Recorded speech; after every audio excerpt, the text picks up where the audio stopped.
Hi everyone, welcome to week 4. So this week we're doing our 50 metre time trial, or 66 metres at Freiburg. We'll probably do a practice one and then we'll do a couple of timed ones and you can just take your best one out of those. Our technique that we're working on this week is coordination, and we're going to be doing some work on turns. Now turns are really important because one, they allow you to save energy if you do them well.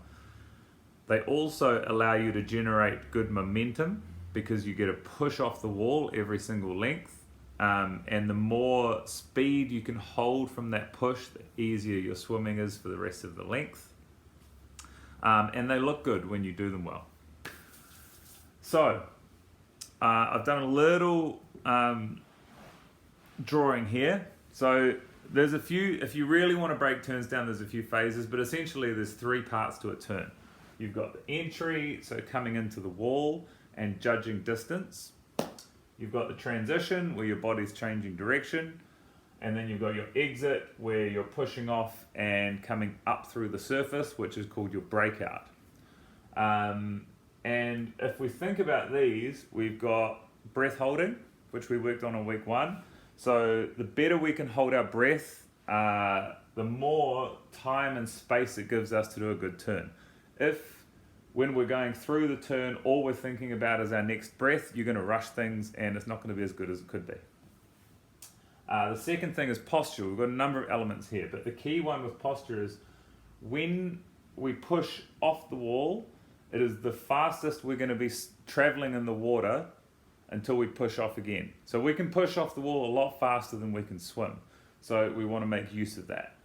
So having good posture when we push off, or a good streamline, is really important.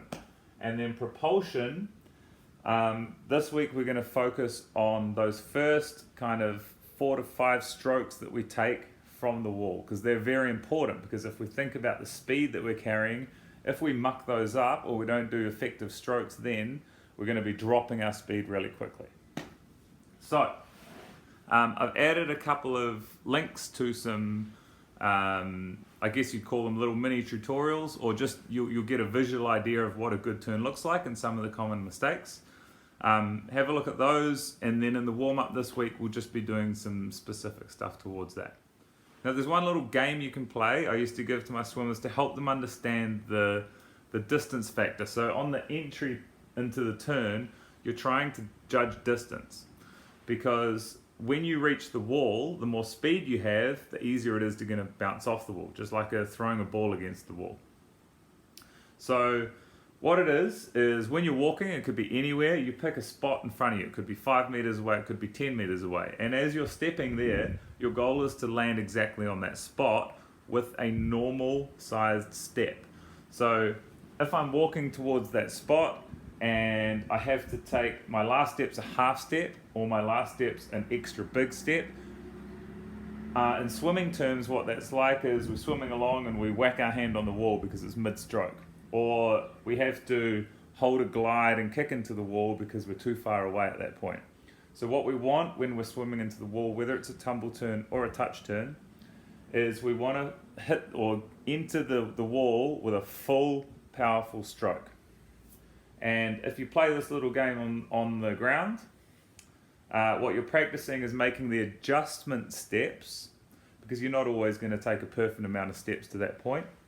You want the longer step or the shorter steps to happen before the last 1 or 2 steps. So you always want the last step to be a normal step.